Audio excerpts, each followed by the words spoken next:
com a graça e a paz. Amém, irmãos? Queria pedir aos irmãos que se colocassem em pé e abrissem as suas Bíblias na Epístola de Paulo aos Filipenses, no capítulo 1. Epístola de Paulo aos Filipenses, capítulo 1.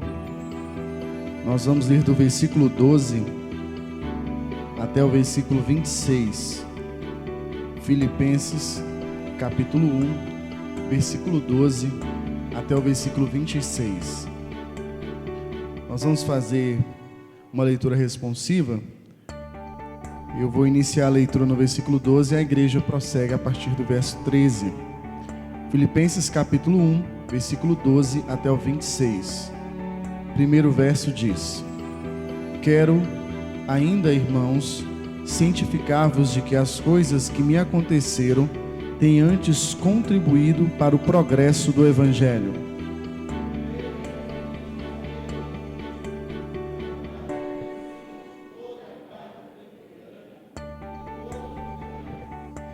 E a maioria dos irmãos, estimulados no Senhor por minhas algemas, ousam falar com mais desassombro a palavra de Deus.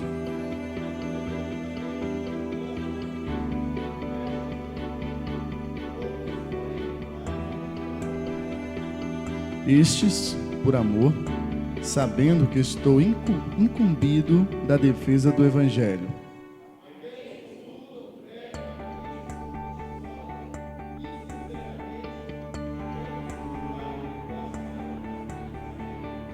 Todavia, que importa?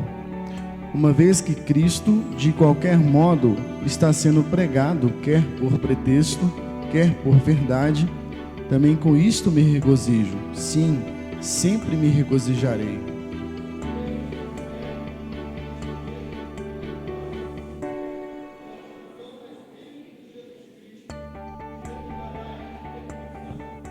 Segundo a minha ardente expectativa e esperança de que em nada serei envergonhado, antes, com toda a ousadia, como sempre, também agora, será Cristo engrandecido no meu corpo, quer pela vida, quer pela morte.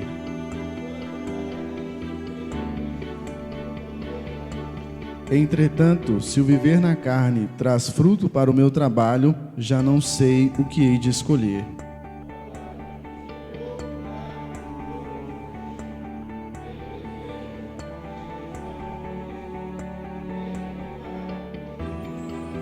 Mas, por vossa causa, é mais necessário permanecer na carne.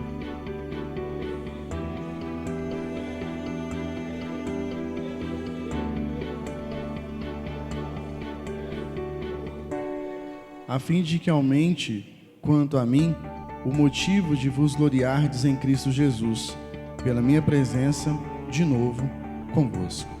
Oremos.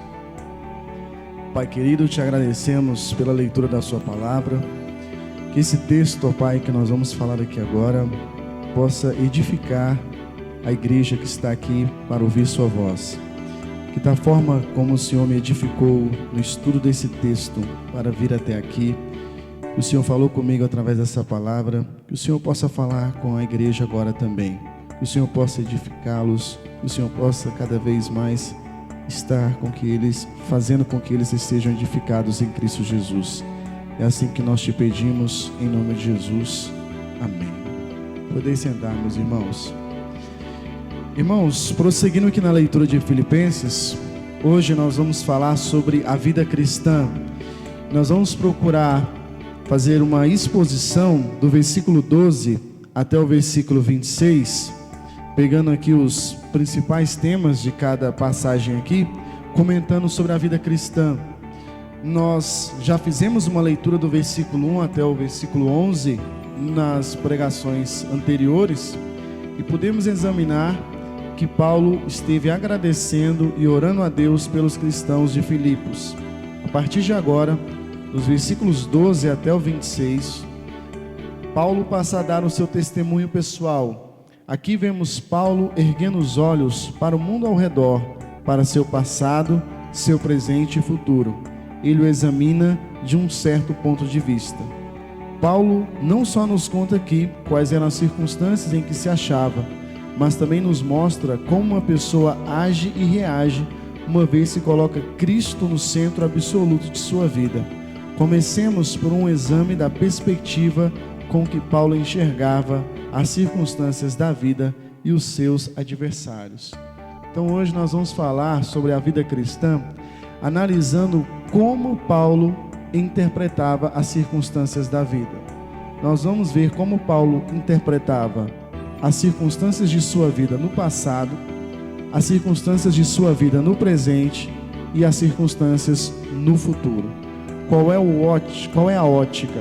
Qual é o centro que Paulo coloca quando vai fazer leitura das circunstâncias de sua vida, no passado, no presente e no futuro? Nesse primeiro ponto, nós vamos observar que Paulo avaliava seus sofrimentos de forma positiva. Paulo não avaliava seus sofrimentos de forma negativa, uma forma pessimista, mas de uma forma bem positiva. Porque nós lemos aqui no versículo 12 que ele diz assim: quero ainda, irmãos, cientificar-vos de que as coisas que me aconteceram, isso fala do passado, as coisas que me aconteceram têm antes contribuído para o progresso do Evangelho. As prisões e as aflições que sofreu não fizeram sentir que devia reclamar bem alto e esperar que os outros tivessem pena dele pelos maus tratos que recebera. Sabemos como podemos nos sentir quando alguém nos trata com injustiça. Por inveja e planos malignos, planos foram arquitetados para se livrar da vida de Paulo. Até um jejum foi feito para tirar a vida desse homem. Eu vou ler para vocês aqui no livro de Atos, no capítulo 23. Atos dos Apóstolos, no capítulo 23. Atos capítulo 23, versículo 12 até o versículo 14. Atos capítulo 23, versículo 12 até o 14 diz: quando amanheceu, os judeus se reuniram e sob anátema juraram que não haviam de comer nem beber enquanto não matassem Paulo. Eram mais de 40 os que entraram nesta conspirata. Estes, indo ter com os principais sacerdotes e os anciãos, disseram: juramos, sob pena de anátema, não comer coisa alguma enquanto não matarmos Paulo. Então os judeus fizeram um jejum para tirar a vida de Paulo. Paulo estivera preso por 2 anos em Cesareia, pelo simples motivo de que ninguém aparecera com dinheiro para subornar o governador a fim de que o soltasse. Quando Paulo chegou em Jerusalém, por volta do ano 57 para o ano 58 depois de Cristo, ele trouxe uma oferta das igrejas gentílicas para os irmãos da igreja de Jerusalém. Diante de umas acusações que foram feitas a Paulo na cidade, Paulo foi levado até o governador Félix. Félix percebeu que Paulo tinha passado uma oferta para a igreja de Jerusalém. Félix então deixa Paulo preso em Cesareia, do ano 58 até o ano 60 depois de Cristo, por um período de 2 anos. Mas por qual motivo Félix deixou preso Paulo por 2 anos em Cesareia? Esperando que o apóstolo Paulo ou alguém lhe desse algum suborno. Então nós estamos percebendo que Paulo foi tratado de forma injusta, Paulo foi maltratado, mas ele encarava todo esse sofrimento a partir de Cristo. E nessa observação que ele faz, ele vai escrever o seguinte, em 2 Coríntios capítulo 11, versículo 23 até o versículo 28. Eu vou ler para vocês. 2 Coríntios capítulo 11, versículo 23 até o 28, o apóstolo Paulo diz: são ministros de Cristo? Falo como fora de mim. Eu ainda mais. Em trabalhos? Muito mais em prisões, em açoites sem medida, em perigos de morte, muitas vezes. 5 vezes recebi dos judeus uma quarentena de açoites menos 1. Fui 3 vezes fustigado com varas, 1 vez apedrejado e em naufrágio 3 vezes.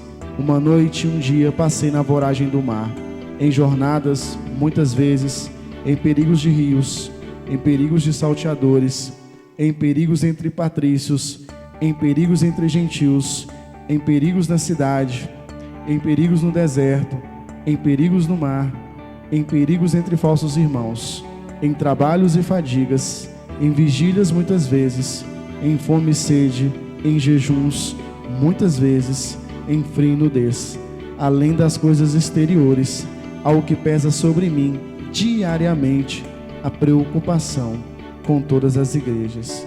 E esse homem, diante de todo esse sofrimento e dificuldade, acusações injustas e lutas e provações, ele diz: as coisas que me aconteceram no passado têm contribuído para o progresso do Evangelho.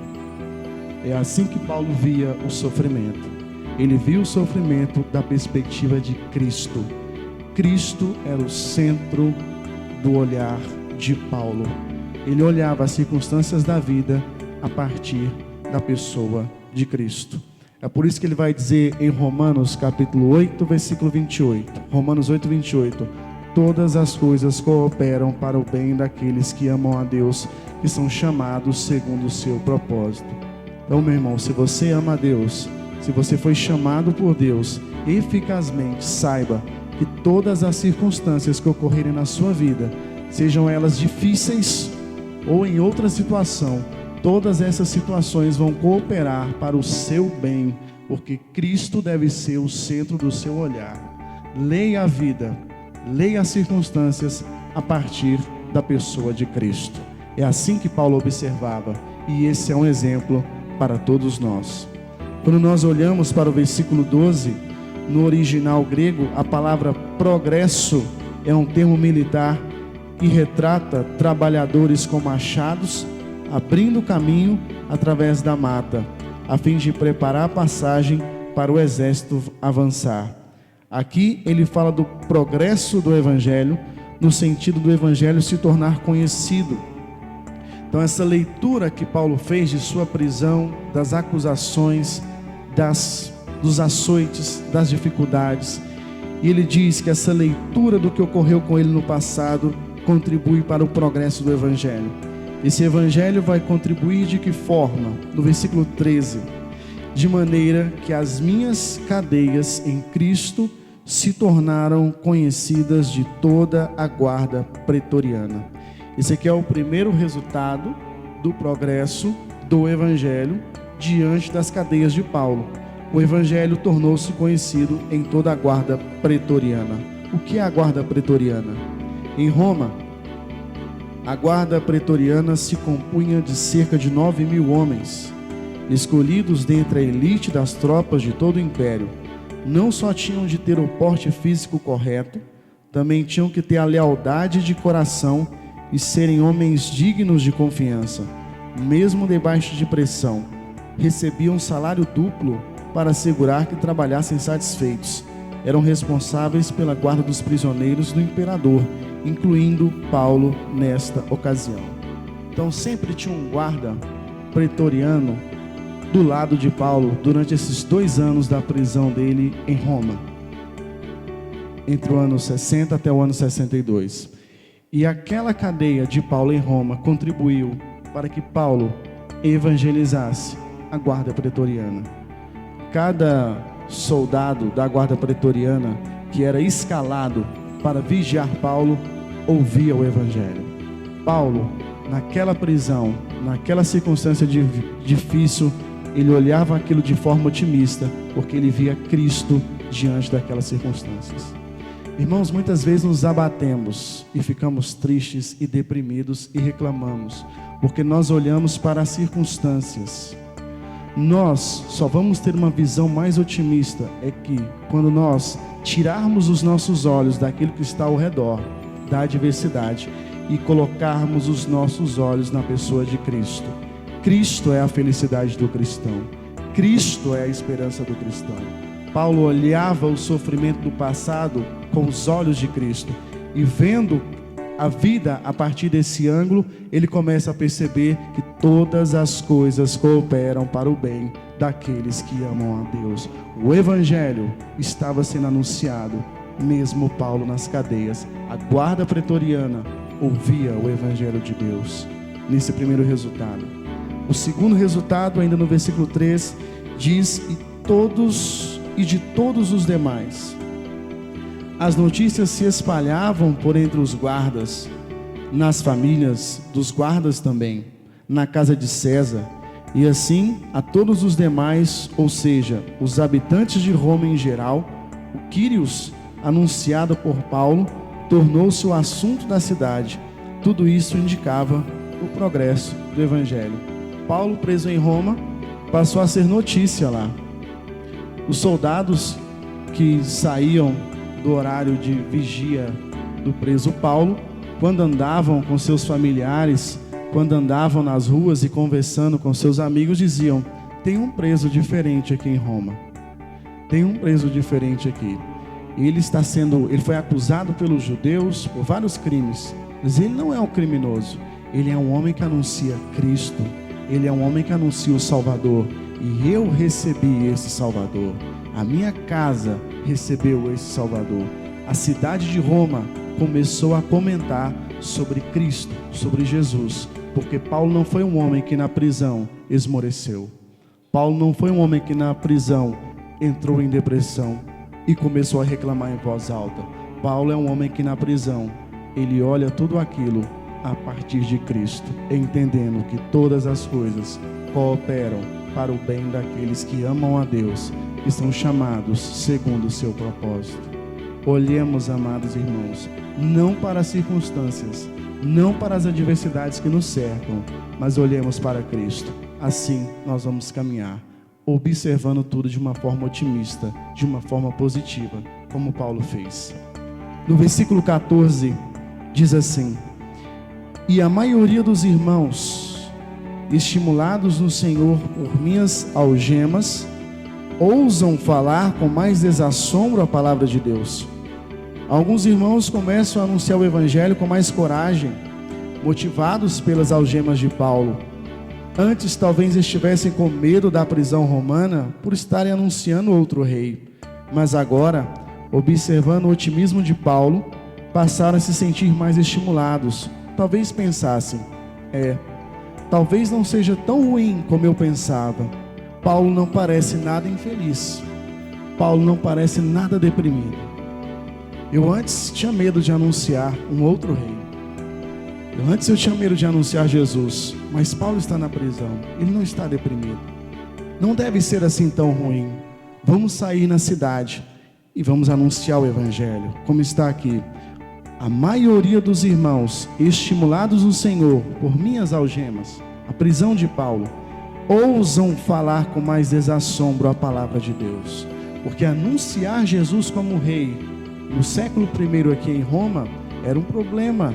A pessoa podia ser acusada de rebelião política por dizer que existe um outro rei além do César. Prisões poderiam ocorrer, morte poderia ocorrer.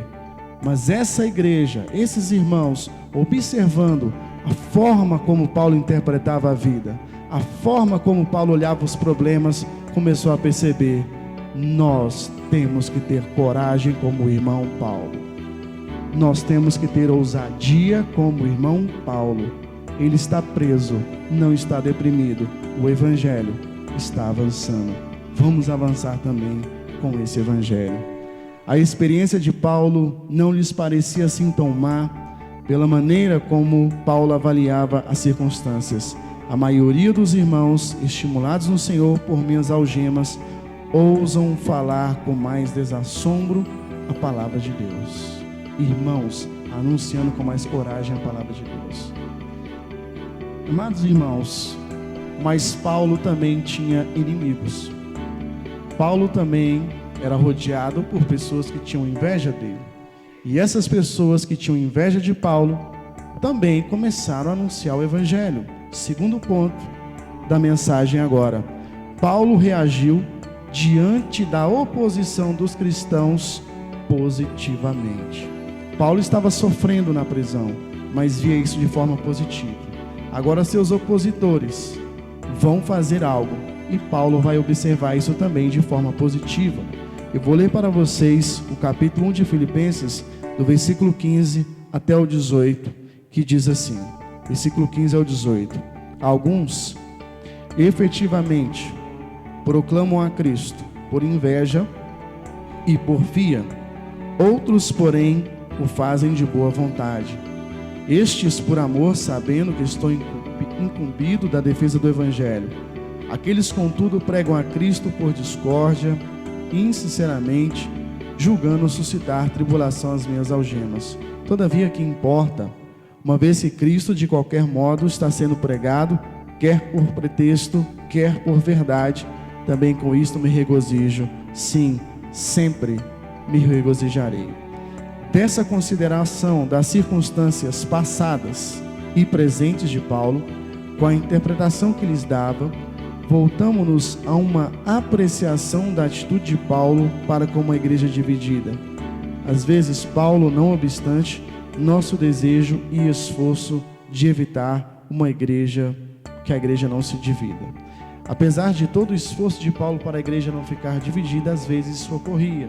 Então, em Filipos haviam pessoas que não gostavam de Paulo, mas que estavam anunciando o evangelho dessa forma. Agora no presente, porque no versículo 12 diz: as coisas que me aconteceram no passado, agora no presente, algumas pessoas proclamam o evangelho por inveja e porfia.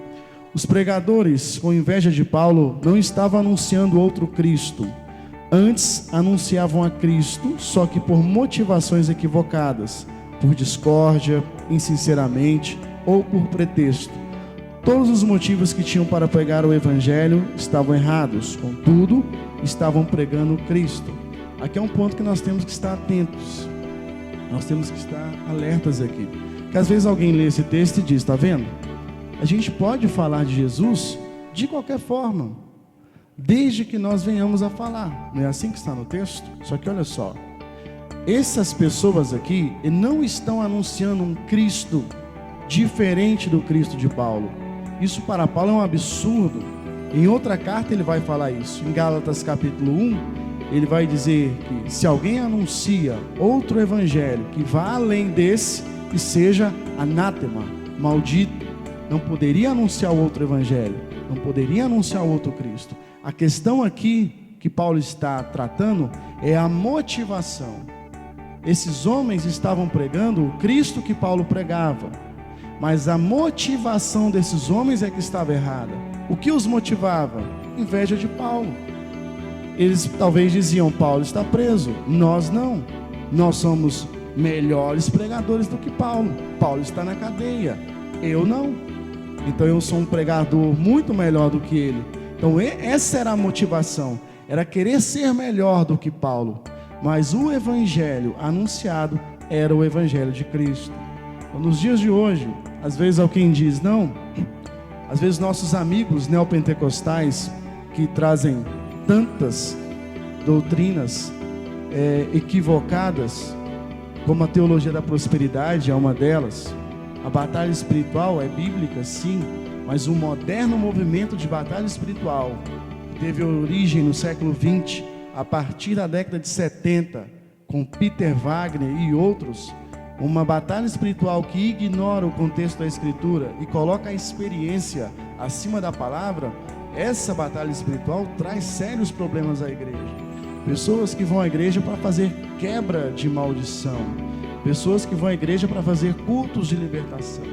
Mal moral na Escritura, por exemplo, se trata com arrependimento. A mulher que foi pega em adultério, qual é a palavra de Jesus para ela? Vá e não peques mais.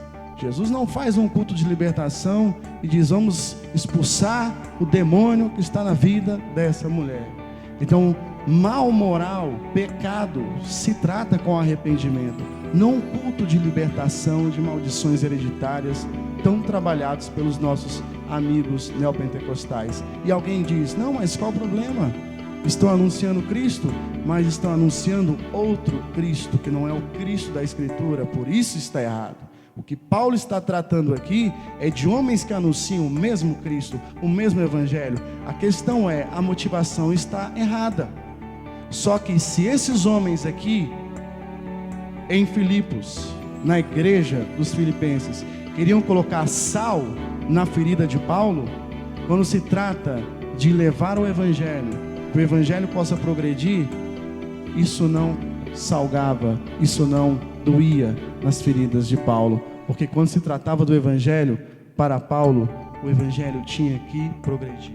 Então esses homens anunciam o evangelho, anunciam Cristo, só que a motivação estava errada. Então Paulo na prisão dizia: não tem problema que eles estão falando mal de mim, não tem problema que eles estão fazendo isso por inveja de mim, porque o evangelho está sendo anunciado, o evangelho está avançando.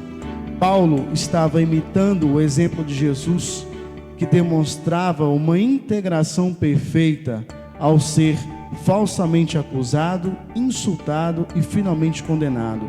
Quando as pessoas eram invejosas, críticas, insinceras, buscando suscitar tribulações às suas cadeias, isso se tornava uma oportunidade para o apóstolo Paulo mostrar sua moderação a todos, como diz aqui no versículo 17 do capítulo 1 de Filipenses, julgando suscitar tribulação às minhas cadeias.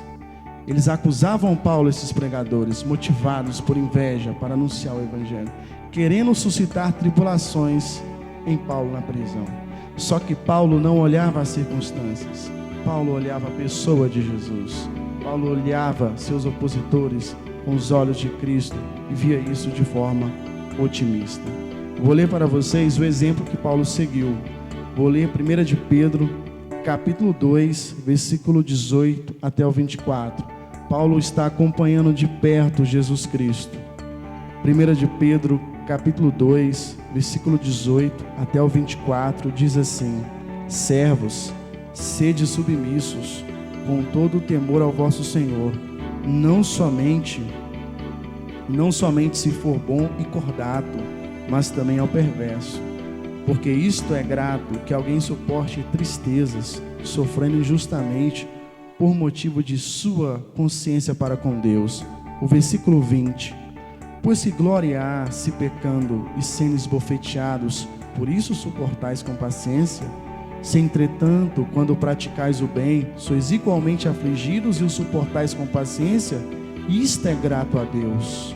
Porquanto para isso mesmo fostes chamados, pois que também Cristo sofreu em vosso lugar, deixando-vos exemplo para seguirdes os seus passos, o qual não cometeu pecado, nem dolo algum se achou em sua boca, pois ele, quando ultrajado, não revidava com ultraje, quando maltratado, não fazia ameaças, mas entregava-se àquele que julga retamente. Só até o 23.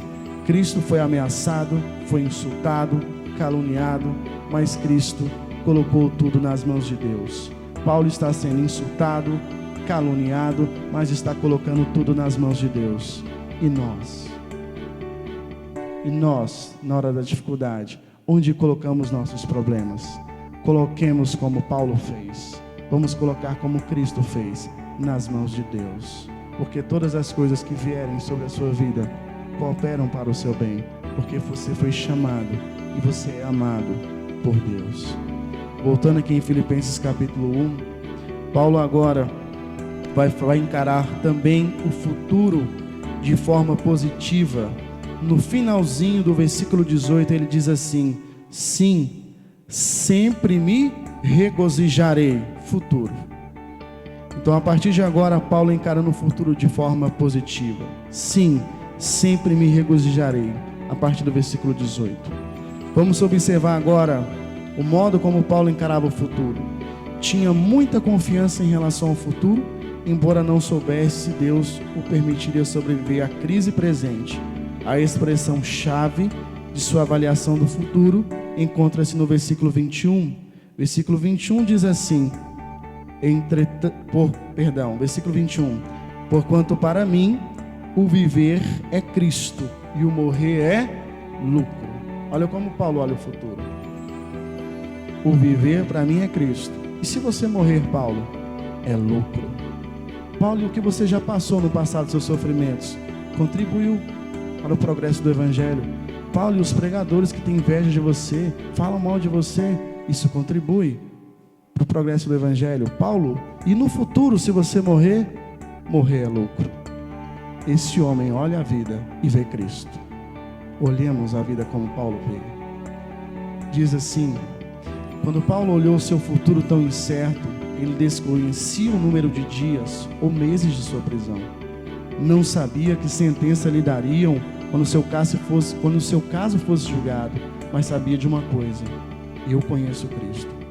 E porque conhecia a Cristo, para ele faria pouca diferença ser solto ou decapitado, pois qualquer dos dois caminhos o apóstolo ia manter sua hipótese central, que era a comunhão contínua com seu amado Senhor. Filipenses capítulo 1, versículo 19 diz assim: porque estou certo de que isto mesmo, pela vossa súplica e pela provisão do Espírito de Jesus Cristo, me redundará em libertação. Paulo não tem certeza se será libertado, livrado da morte, mas ele tem certeza da sua salvação. Se ele for solto, será solto no nível humano. Se for preso ou condenado ou morto, será para a glória da dimensão celestial. Do versículo 20, ele diz assim: segundo a minha ardente expectativa e esperança, de que em nada serei envergonhado, antes com toda a ousadia, como sempre também agora, será Cristo engrandecido no meu corpo, quer pela vida, quer pela morte.